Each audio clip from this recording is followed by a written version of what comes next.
दिसंबर की एक सर्द तरीन रात थी। कंपनी वैन अंधेरे को चीरती हुई तन्हा इस रास्ते पर सफर कर रही थी। ये एक तवील रास्ता था जो इंतहाई घने जंगलात के दरमियान से होता हुआ कई रास्तों को जोड़ता था। वो सब इंडस्ट्रियल एरिया में काम करने आए हुए थे और रोजाना रात 8 बजे वो लोग वापस चले जाया करते थे। कंपनी वैन इन्हें छोड़ने जाती थी, मगर आज कुछ जरूरी काम के बाइस इन सबको निकलने में बहुत देर हो गई और अब रात के 2 बज रहे थे। वो सब आपस में काफी देर से बातें कर रहे थे। साइम ने कहा, यार आज तो निकलने में बहुत देर कर दी हमने। बॉस को भी नहीं पता, ऐसी क्या जल्दी थी, हम कल आकर काम कर देते।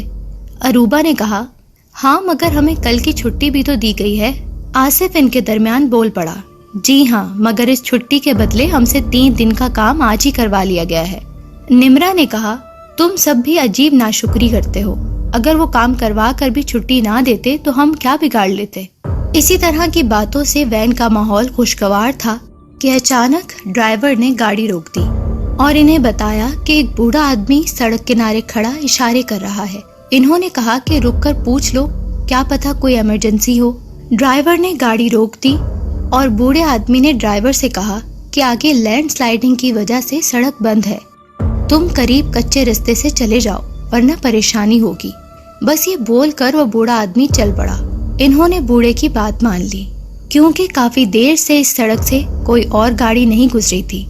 ड्राइवर ने गाड़ी कच्चे रास्ते पर उतार दी और काफी दूर जाने के बाद याकूब ने कहा, पता नहीं तुम लोग मानोगे या नहीं, मगर मैंने इसी सड़क पर किसी गाड़ी की हेडलाइट्स देखी थी। अगर लैंडस्लाइडिंग हुई है तो गाड़ी कहाँ से आई? साइम ने कहा, तो बेवकूफ आदमी इस वक्त क्यों नहीं बताया?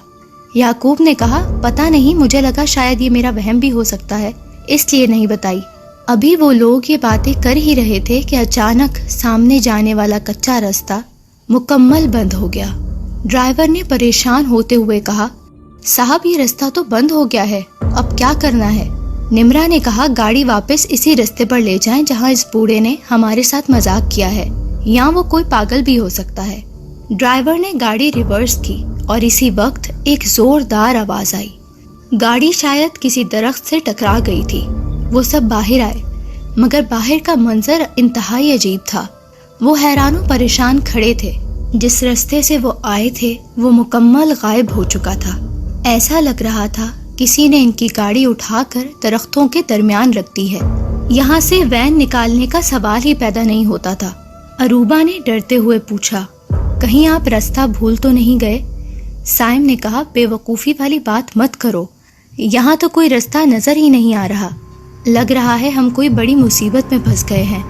वो काफी देर परेशान हुए, फिर इन सब ने रात वैन में गुजारने का सोचा और वो यही सब सोच रहे थे कि किस तरह इस मुश्किल से निकलें। ड्राइवर आसिफ ने कहा, मैं पैदल चलकर रास्ता तलाश करने की कोशिश करता हूँ, आप लोग वैन में इंतजार करें। मगर फिर इसे कई घंटे गुजर गए। इन सब की बेचैनी बढ़ती जा रही थी।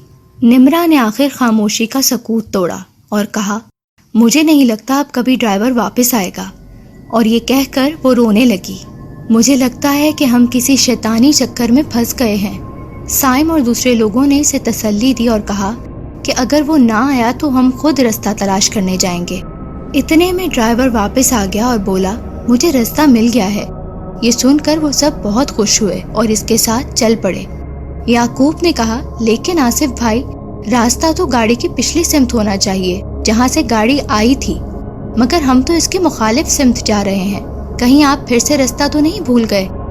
इसने कहा, नहीं। और काफी देर बाद भी इन्हें कोई रास्ता नजर नहीं आया। इसी वक्त इन्हें कोई आदमी काफी दूर जमीन पर पड़ा हुआ नजर आया। करीब पहुंचे तो इन्हें खौफ आने लगा क्योंकि इसके इर्द गिर्द काफी खून था। साइम ने हिम्मत की और लाश को सीधा किया तो सबकी चीख निकल गई। वो ड्राइवर आसिफ की लाश थी। इन्होंने मुड़कर देखा तो आसिफ गायब हो चुका था। जंगल में खौफनाक आवाजें आने लगीं और कई खौफनाक चीजें नजर आने लगीं। वो सब एक सिमत भाग निकले, गिरते पड़ते कुरानी आयत का विर्द करते हुए कई घंटों बाद आखिर एक सड़क पर आ गए, मगर इनकी हालत मुर्दों से बदतर थी। याकूब के अलावा सब बेहोश हो चुके थे। آخر اس نے ایک گاڑی روکی اور اس سے مدد مانگی، اور وہ بھی ہوش و حواس سے بیگانہ ہو گیا۔ بعد میں انہیں ڈرائیور کی لاش تک نہ ملی۔ پولیس نے کئی دنوں تک تحقیقات کی مگر کوئی نتیجہ سامنے نہ آ سکا۔ اروبا نے ذہنی توازن کھو دیا اور کچھ دن بعد خودکشی کر لی۔